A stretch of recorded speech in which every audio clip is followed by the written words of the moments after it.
Informativo con una pieza que nos ha preparado nuestro invitado Pablo Gil, estratega jefe de XTB, que habla sobre el miedo que hay en torno a Credit Suisse y también en torno a los cocos. Ya lo saben, bonos convertibles contingentes, se lo contábamos en el día de ayer, emitidos a perpetuidad por los bancos y que son considerados muy arriesgados. Vamos con esa pieza de Pablo Gil. Las grandes preguntas del mercado es si se ha acabado la crisis bancaria. Hemos visto la solución que ha implementado el regulador suizo al colapso de Credit Suisse, y se habla mucho de los cocos. Vamos a ver en un momento en qué consiste esta solución que se ha arbitrado y por qué hay esa preocupación sobre los cocos y qué son concretamente. Por un lado, UBS se queda con Credit Suisse mediante un intercambio de acciones, de un canje de una acción de UBS por 22,48 títulos del banco quebrado.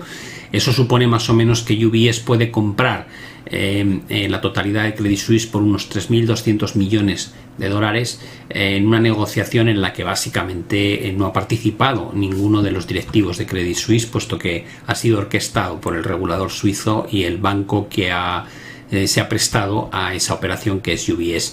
En la gráfica veis la evolución. Es muy curioso porque mucha gente no lo recordará, pero en la crisis 2008 UBS tuvo que ser rescatado, se creó un banco malo en Suiza. Por tanto, UBS no es que sea un ejemplo de buena gestión, simplemente es un ejemplo de mucha mejor gestión a día de hoy que lo que ha pasado con Credit Suisse, pero en los últimos 15 años ha pasado por situaciones tremendamente delicadas, como se puede apreciar en ese gráfico, y no muy distintas a las que vivió Credit Suisse en su momento. La cotización de Credit Suisse justo antes de declararse en quiebra era de 8 billones, por tanto el precio que ha pagado UBS a ojos de muchos analistas resulta un chollo, y no hay que olvidar que además UBS ha conseguido pues un respaldo por parte de los reguladores pues muy interesante. En primer lugar, una garantía del gobierno de 9.000 millones de euros que actuarán como si se tratase de un seguro ante posibles pérdidas derivadas de las carteras de Credit Suisse, y además un respaldo de liquidez de unos 100.000 millones de francos suizos para asegurar que no hay un problema de insolvencia a raíz de posible salida de depósitos. Los cocos, hablamos de ellos como algo que es convertible y contingente. ¿Qué quiere decir? Bueno, se trata de un mecanismo que se ideó en la anterior crisis 2008 para reforzar el capital del banco, y se suele decir que son contingentes porque pueden cambiar su estatus si el capital del banco cae por debajo de un nivel específico. En el caso de Suiza, ese nivel estaba puesto en el 7%. Además, se dice que son convertibles porque algunos de ellos pueden cambiar su papel y pasar de ser bonos a ser acciones. Por otro lado, ¿para qué servían? Bueno, pues era una forma de generar un colchón de capital extra, evitando que los bancos tuviesen que hacer ampliaciones de capital, es decir, emitir nuevas acciones en un momento muy delicado. Por tanto, se pretendían dos factores. Por un lado, generar ese colchón de liquidez sin provocar un problema adicional en el banco, y sobre todo, ante la crítica social de que a los bancos se les salvaba con dinero público, pues se intentaba conseguir que los contribuyentes no tuviesen que pagar la factura en el caso de que un banco acabase por colapsar. Surgen, como digo, como una alternativa a la ampliación de capital en sí misma, sobre todo porque en la crisis anterior una de las grandes dudas, uno de los grandes problemas a los que nos enfrentábamos era la sensación de que el riesgo que había en el sector financiero era de sobreapalancamiento. Por tanto, las ampliaciones de capital lo único que provocaban era subir en un nivel más el problema que ya estábamos intentando solucionar. ¿Cuántos cocos tenía Credit Suisse? Bueno, pues cotizados en mercado 13 en distintas divisas. Evidentemente la emisión más grande estaba hecha en dólares, y el valor agregado sería de unos 17.300 millones de dólares. Se habla de 16.000 millones de euros aproximadamente al cambio. Y una de las preguntas que siempre se hace es ¿qué vencimiento tiene este tipo de producto de cocos?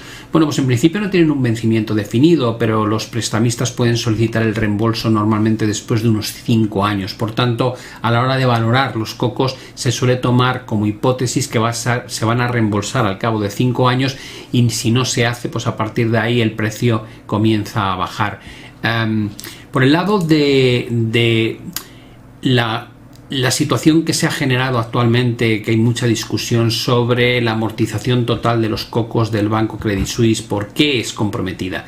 Bueno, no es que sea comprometida la amortización total de los cocos, lo que sí es comprometido es el orden en el que se ha hecho, en el sentido que normalmente los primeros que sufren las pérdidas en el caso de un colapso de un banco son los accionistas, ¿no? Que ven cómo pues, su inversión va a valer cero, y en este caso no han sido los accionistas los que han sufrido la totalidad de la pérdida, puesto que si hay un canje por acciones de UBS por valor de 3.250 millones de dólares aproximadamente, quiere decir que los accionistas, aunque sea poco, algo perciben. Sin embargo, los tenedores de los cocos no van a percibir nada en absoluto.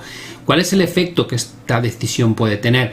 Bueno, pues tensiones en el mercado de crédito y un mayor coste de financiación para los bancos. Aunque en el resto de los bancos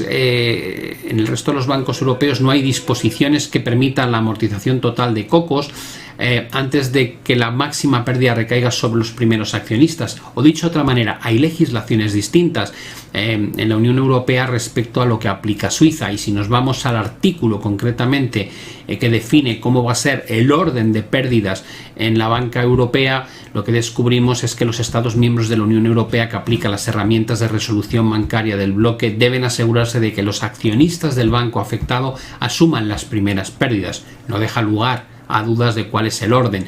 Los acreedores del banco, en este caso los tenedores de los cocos, entonces deben soportar más pérdidas en el orden de prioridad de sus reclamaciones bajo procedimientos normales de insolvencia, a menos que la directiva de la Unión Europea establezca lo contrario.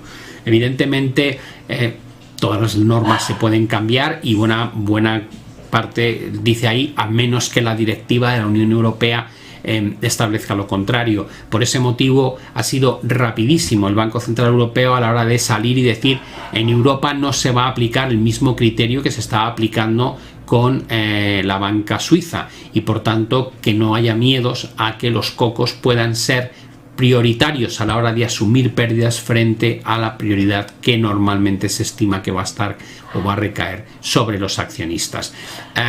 ¿Por qué hay tanto miedo? Bueno, porque en 2017, por ejemplo, pues los tenedores de los bonos junior de Banco Popular sufrieron una pérdida aproximadamente de 1.350 millones de euros, y en ese caso fueron tanto los accionistas como los tenedores de este tipo de bonos los que al final pues perdieron la inversión en la que estaban inmersos.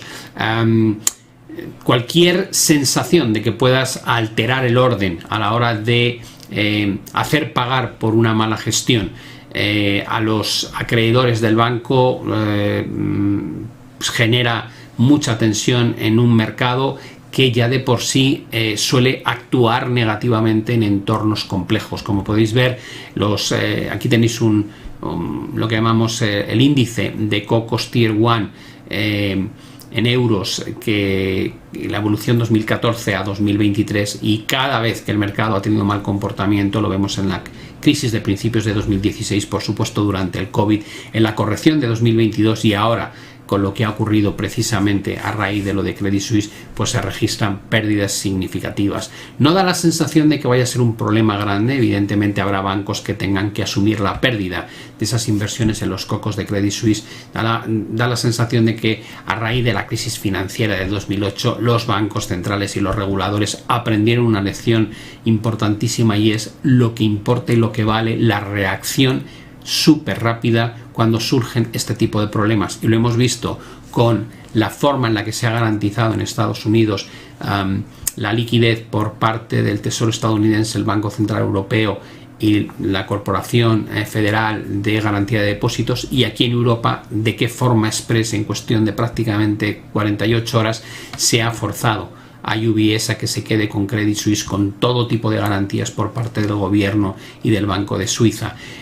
Por tanto, da la sensación de que este primer episodio, al menos de problemático que hemos tenido, ya se ha conseguido contener, lo cual no quiere decir que no pueda haber más problemas a lo largo del año, especialmente si los bancos centrales siguen subiendo el coste del dinero y mantienen como dos problemas diferenciados la lucha contra la inflación y la posible crisis de confianza en el sector bancario. Veremos a dónde nos lleva, pero como digo, da la sensación de que esta primera pata se ha conseguido contener suficientemente rápido como para que no desate problemas adicionales.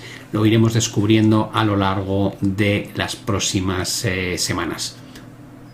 Veremos qué ocurre.